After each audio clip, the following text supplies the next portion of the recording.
Perfecto.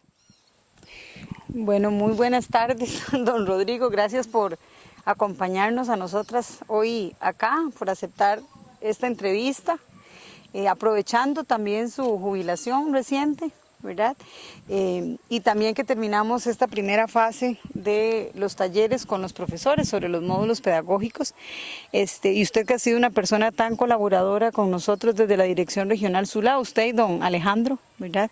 Primero, pues agradecerle siempre esa anuencia y queremos que usted nos cuente un poquito acerca de cuántos años tuvo usted de experiencia en la Dirección Regional, cómo ha sido esa experiencia suya con el trabajo docente.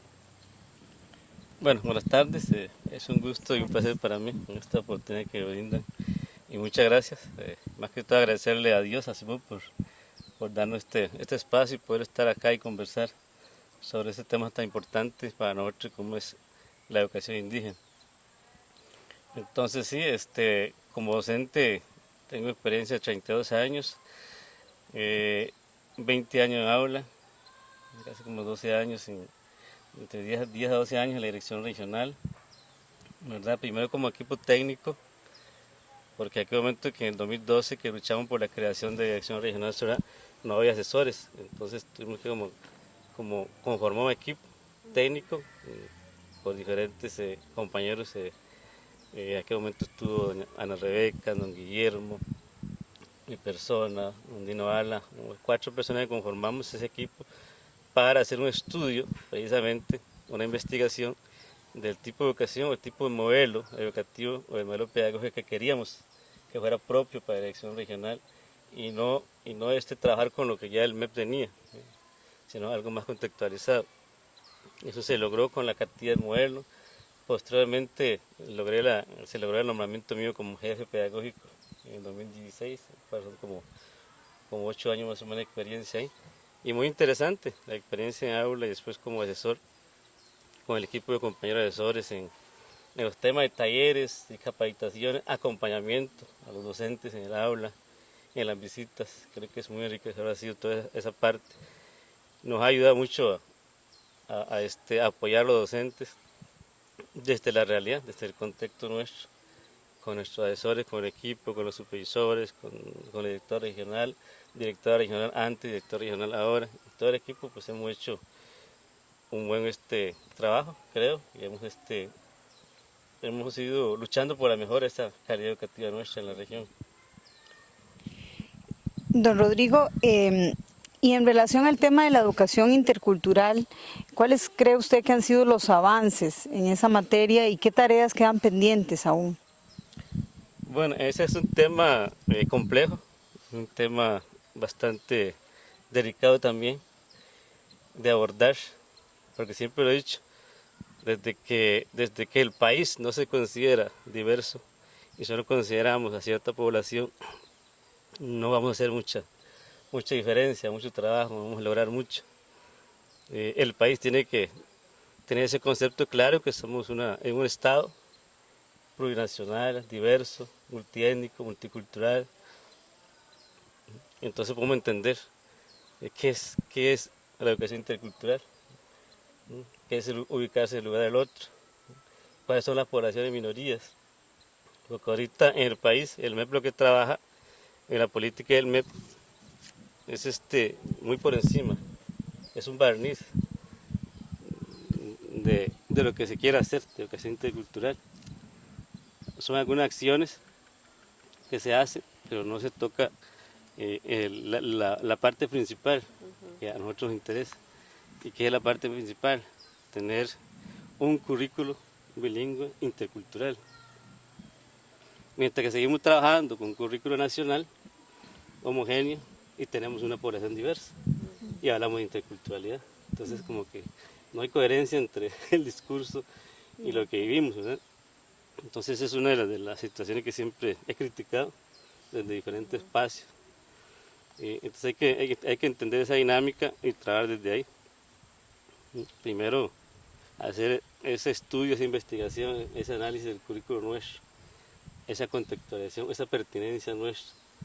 En el tema de evaluación, por ejemplo, seguimos evaluando antes prueba bachillerato, era FARO, a nivel nacional, no importa de dónde venga el estudiante, no importa si el liceo está metido en Bajo Chirripó, en Alto Cuen, ¿verdad? Allá, donde el estudiante camina horas o 3 o 4 horas para llegar, donde cuando llega en la casa no tiene luz eléctrica, un candelito para poder estudiar, no puede, ¿no? Y las pruebas son igual.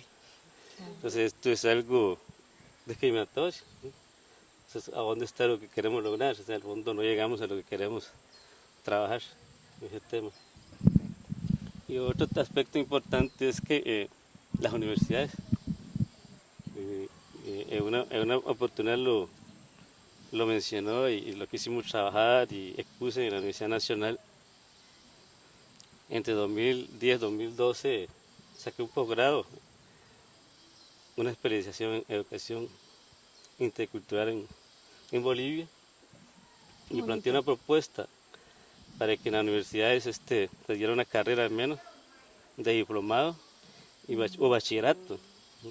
En educación intercultural, porque hablamos de un tema importante, pero no se ve tan importante en las universidades, que es de nuestra casa, que es la cuna, digamos, de la formación docente. Y un docente, ¿cómo va a implementar educación intercultural si no está formado en esa línea? Tal vez conoce algunas cosas, pero debe tener mayor formación y debe ser un requisito también para el nombramiento, algo importante por ahí también. Entonces, por ahí la lucha continúa, hay que seguir trabajando sobre eso. Con esto que usted acaba de mencionar, don Rodrigo, de la educación intercultural, ¿usted lo ve más como una formación en educación intercultural del docente o más bien que pensemos en una educación superior intercultural o una educación técnica intercultural? Bueno, la veo también como, sí, la veo como una formación, una especialización también. Es importante que el docente tenga esa, porque si no lo hacemos así, pues nadie le interesará mucho como ahora que sacan carreras para hacer administración educativa o ciencia español para trabajar en ciertas áreas o ciertas poblaciones o con ciertas poblaciones. Entonces lo que hacemos son acciones, pequeñas acciones, talleres, ¿verdad? De convivencia, hay programas del ministerio, con el ETI los compañeros hacen talleres, dan asesoramiento, pero eso no impacta a lo que queremos llegar. Siempre hay problemas diversos, siempre hay violencia en los centros educativos, ¿verdad? Con padres de familia, estudiantes, docentes. Entonces hay que estar un poco más, plantear, revisar realmente cuál es la estrategia mejor para abordar ese tema. ¿Cómo visualiza, perdón, cómo visualiza usted en algún momento acá en territorio una presencia mayor, digamos, de la universidad, como tal vez algún recinto en el que se ofrezcan carreras específicas para poblaciones en territorio? ¿Cómo visualiza usted eso? ¿O es algo que no han visualizado, por ejemplo, desde los CLEIS, que yo sé que usted es un miembro activo también en los CLEIS? ¿Cómo han visualizado o no han visualizado esa parte? Lo hemos visualizado como dirección regional y como equipo de docentes desde hace mucho. Y de hecho que ahí luchamos con la Universidad Nacional, que es la primera casa de enseñanza superior que vino para acá a darnos formación a distancia acá en rural, y formó varios grupos en educación, personas de educación en Valle de la Estrella acá. Ciclo, Okay. También propusimos una educación, una universidad intercultural, una universidad indígena como se maneja en Bolivia, como lo tiene en México, como lo tiene Ecuador, ¿verdad? Pero aún así no hemos logrado porque nos faltan los recursos económicos, ¿verdad? Porque ahí es donde tenemos la dificultad. Tenemos recursos humanos, hay conocimiento, hay infraestructura, hay infraestructura, hay esta apertura de las organizaciones, porque eso es importante. Pero nos quedamos ahí en ese espacio de debate porque no tenemos el recurso económico como para... Y desde los CLEI, el CLEI es una figura adscrito al MEP, que se ha quedado, digamos, en la propuesta de nombramiento, nada más por ver si cubrimos nombramientos a los circuitos docentes donde falta docentes o atender, digamos, juramentar junta de vocación, pero no ha tenido la oportunidad de incidir, que es parte de su función, en el currículo, en la parte de mediación pedagógica, en la visita a los centros educativos, en el acompañamiento para ver que ese personal que estamos nombrando está haciendo, se está desempeñando como debe ser, porque ahí tenemos debilidades. Muchos docentes no se desempeñan, no ejecutan lo que tienen que hacer, ahí quedan las comunidades, pero hasta ahí, no pasamos mucho más allá. Entonces, y también el CLEI tiene una dificultad porque fue creada sin un apoyo económico. Hay compañeros del CLEI que son de la comunidad, que no tienen salario, que no tienen entrada económica, pero tienen que trasladarse a las reuniones, tienen que moverse, tienen que pagar transporte, alimentación, y cómo hace. Hemos reunido varias veces también, hemos propuesto al MEP, actualmente no se ha resuelto esa situación, ¿verdad? Mientras hay compañeros que somos docentes, educadores, pensionados, que tenemos cómo acompañar, pero otros no. Y no tiene dónde funcionar los CLEI, no tiene un local, algunos funcionan en la supervisión, otros en las asociaciones. Y en cuanto a material para el trabajo, la Dirección Regional apoya material didáctico, ¿verdad? Y la supervisión. Esa parte, ese problema directo hay que resolver con el MEP, que no se ha resuelto todavía. Muchísimas gracias, don Rodrigo. Yo me uno a la gratitud de que yo sé que nos representa a las tres y a la Universidad de Costa Rica por convertirse usted en ese puente solidario entre la Dirección Regional Zulá y la universidad y apoyar tanto este proyecto que nos aqueja. Le quisiera preguntar con respecto a los retos que usted comentaba, con los que estamos todavía un poco en deuda con la educación intercultural. ¿Cómo cree usted que los módulos pedagógicos que hemos traído y que hemos desarrollado con la comunidad aportan a un poco atender esos retos que todavía están pendientes? Bueno, primero agradecerle a la universidad por ese apoyo, ¿verdad? Que hemos tenido con varios años de trabajo. Y no solo ese tema, sino otros temas que hemos liderado con don Johnny, ¿verdad? Y otros compañeros. Y creo que sí, yo sé que la universidad nos va a seguir acompañando, ¿verdad? Y yo voy a estar acá, como dije al compañero, no es un adiós, es un hasta luego. Hasta luego, pues estoy, tal vez en el sistema, la parte formal es donde no voy a estar, pero en la educación comunitaria, en la parte no formal, estaré siempre acompañando los procesos. Entonces para nosotros pues es un gran apoyo ese material, se dieron capacitaciones a los docentes en esa línea. Y esos módulos, lo que estamos hablando de educación intercultural que se produjeron, en la parte de la educación especial, inclusiva, es de gran apoyo para nosotros, porque nosotros no tenemos, digamos, bueno, repito, esa formación o ese apoyo constante sobre esas temáticas en el aula, porque todo termina y tiene que impactar en el aula. Cualquier tema que venga, nuevo, que queremos, allá termina. Los asesores pueden dar todo, la información puede llegar acá, pero queremos eso ya en el aula. Entonces, si el docente tiene ese conocimiento de cómo atender la diversidad que tiene la población, va a poder hacer las cosas mejor. Y no tenemos educación, en área de educación especial no tenemos muchos docentes, hay circuitos y comunidades, escuelas que no tienen y que necesitan atención. Entonces, esos procesos nos orientan, digamos, a los docentes en el trabajo que tienen que ejecutar. Entonces, es mucho el apoyo que nos brinda esos módulos. Muchísimas gracias, don Rodrigo. Bueno, Rodrigo, y aprovechando este espacio tan rico, tan diverso, que tenemos acá y tan bonito, ¿verdad? Que estamos en esta escuela, Escuela Rancho Grande, ¿verdad? Rancho Grande. Ajá. Quisiera también que nos comentara un poquito de este rancho que tenemos aquí atrás, qué significa, qué representa, por qué está en esta escuela, en este contexto, que nos contara un poquitito sobre eso. Bueno, lo mismo que venimos trabajando con el tema de pertinencia y contextualización, ¿verdad? De lo que trabajamos en los centros educativos. Desde que se crea la dirección regional, se crearon las supervisiones, infraestructura, ¿verdad? Centro educativo. Y quisimos darle ese realce, ese rescate, ese fortalecimiento, esa identidad a las comunidades. Y entonces cada centro educativo ha ido construyendo este tipo de locales, que es un USRI, que es una casa cultural, ¿verdad?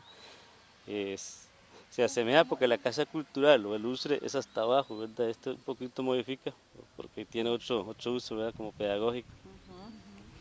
Pero lo mayor es que equipa USRI, casa cultural cónica.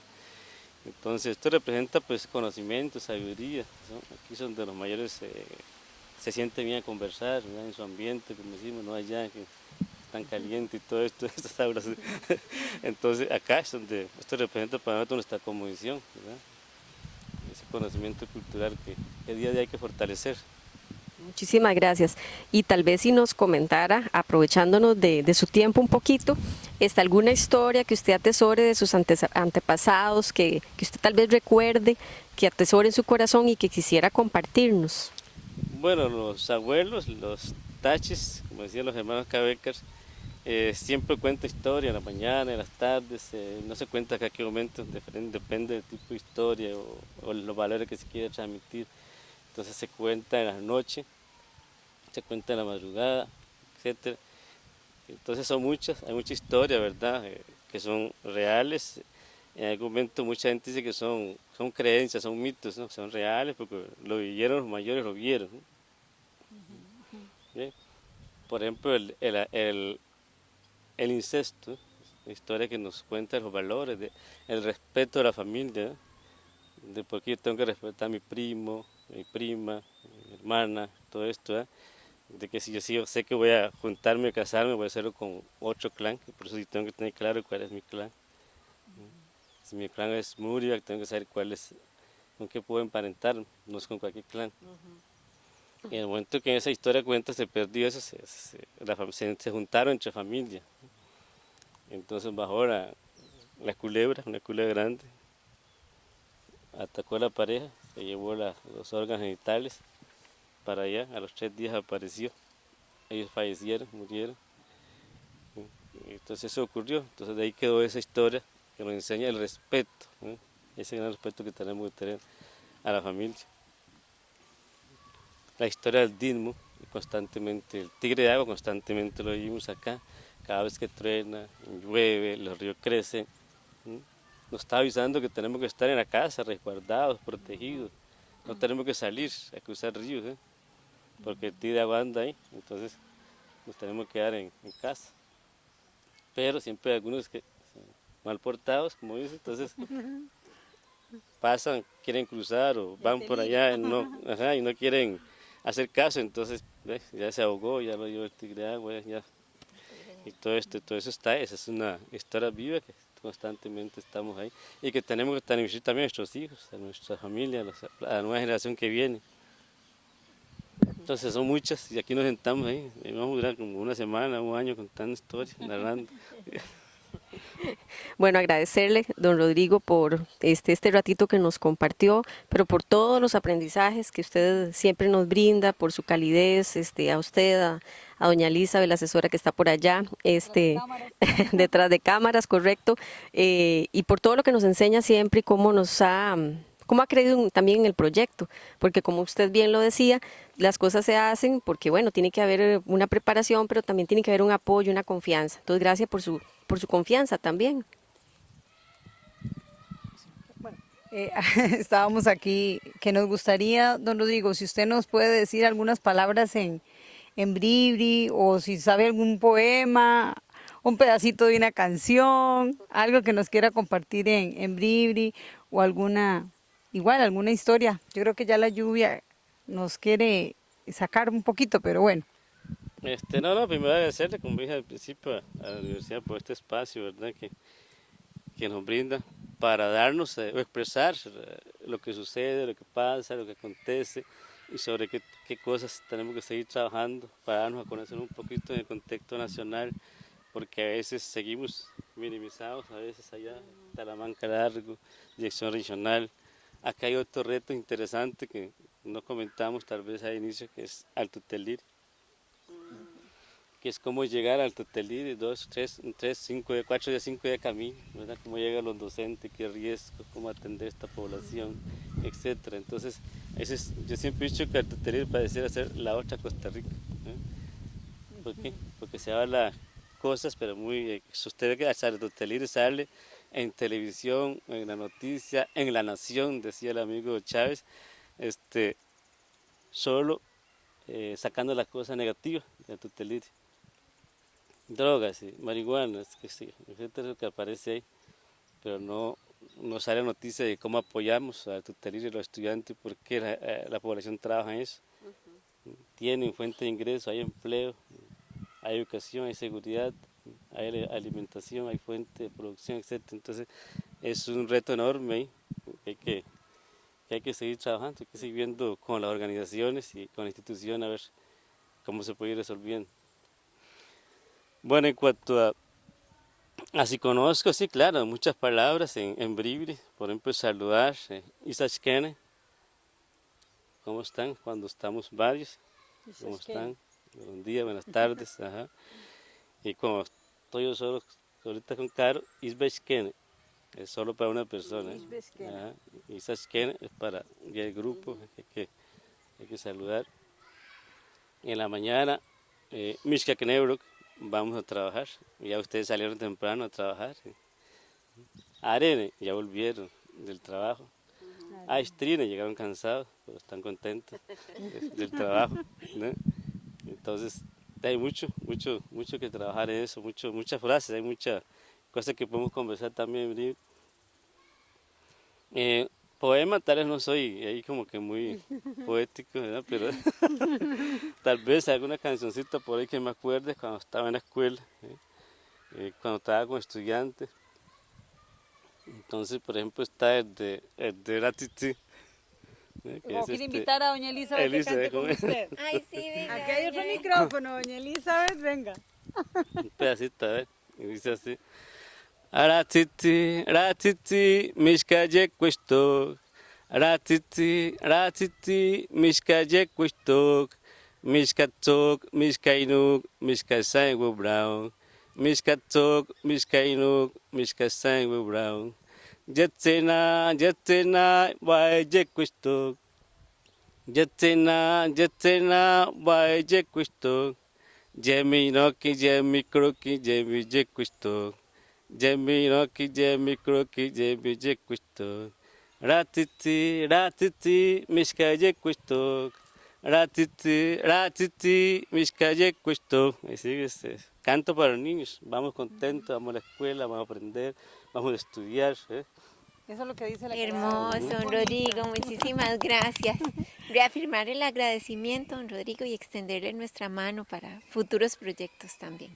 Muy No, amable. muchas gracias a ustedes y en realidad quería decirle eso, de que hay muchos proyectos, hay muchos trabajos hay que seguir. Sí. Yo desde acá donde estoy voy a seguir insistiendo y visitándole, acompañándole, diciéndole que nos siga acompañando, ¿verdad? Porque hay temas, por ejemplo, tenemos un tema fuerte que es el tema de enseñanza del idioma. El decreto del subsistema nos dice que todos los docentes tienen que ser indígenas y tienen que ser hablantes de su idioma. ¿No está bien? Para darle oportunidad a los compañeros indígenas para que puedan ser nombrados y trabajar. Sin embargo, hemos hecho diagnóstico a nivel regional, a nivel de dominio. Hace poco los CLEI también hicieron. Y hay una preocupación porque es poco los que están dominando. Entonces tenemos que como que enseñarles más sobre el idioma, sobre la cultura, porque también se ha perdido no solo los docentes, se ha perdido a nivel comunitario, ¿verdad? Con los jóvenes, los adultos, algunos adultos de 30, 40 años ya no hablan, padres y familias que no hablan y sus estudiantes, sus hijos pues menos van a hablar.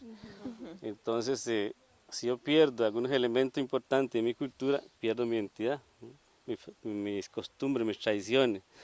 Y eso es lo que también hemos perdido a la parte del idioma. ¿Cuáles son nuestros referentes culturales importantes, verdad? Tener claro qué es la casa cónica y para qué, la casa cultural, qué es el baile de Sorbón. Eso de la historia, acabo de comentar. Las prácticas, qué es el ñá, qué es el incesto, qué es el cru. No saben qué es el cru, qué es el ñá, ¿verdad? De eso, enterrar a un muerto, ¿verdad? Con todo el proceso, los protocolos culturales que hay que hacer. Hoy por muchos lo hacen como enterrar cualquier cosa, ¿eh? Todo el mundo va y hace como que si no, y no, eso no es así. Entonces hay proyectos para fortalecer el idioma. Lo que necesitamos es que por acá demos algunos cursos, algunas capacitaciones y cómo articular con la universidad también que nos ayuden con el certificado. Entonces eso es un tema que hay que sentarse a conversar también. Una propuesta interesante que dejé para la dirección regional y que le comenté a los compañeros, pero también ahí está, hay que seguir trabajando con eso, es la capacitación, o yo lo llamo como una formación continua a los directores de los centros educativos. ¿Por qué me preocupé? ¿Por qué diseñé esos módulos? Ahí están. Porque ya con 10 años está en la dirección regional, he visto las debilidades que tenemos en educación. Cierto que hay situaciones curriculares, pedagógicos que cambian, pero también hay que tener directores empoderados de centro y que conozcan el tema administrativo, que conozcan el liderazgo, que conozcan el acompañamiento a sus docentes, ambiente laboral, tema de archivismo, actas. Hay muchos temas novedosos, el tema de las TIC, el manejo de las TIC. Hay una serie de herramientas para fortalecer la función administrativa de un centro educativo, pero si no se conoce eso, tenemos debilidades. Cada vez que visitamos los centros educativos, porque hacemos visita colegiada y encontramos grandes debilidades, entonces le decía al director regional, bueno, está bien, cuando uno va y cuando uno vuelve nada ha cambiado tan bien, entonces demos las herramientas, demos las capacitaciones que ellos requieren, ¿verdad?, en esos temas para que eso mejore. Tal vez no le estamos dando los insumos, no le estamos dando los insumos requeridos y tal vez nos estamos equivocando con el camino, con la ruta, entonces démosle vuelta al asunto y demos las herramientas y después de eso vemos resultados. Entonces está eso, que también necesito sentarme con doña Adriana, ¿cómo se llama? Doña Adriana Venegas de la Escuela de Administración. Para que nos ayuden en algunos cursos esos que nos puedan ayudar a implementar en la región. Muchísimas gracias, don Rodrigo.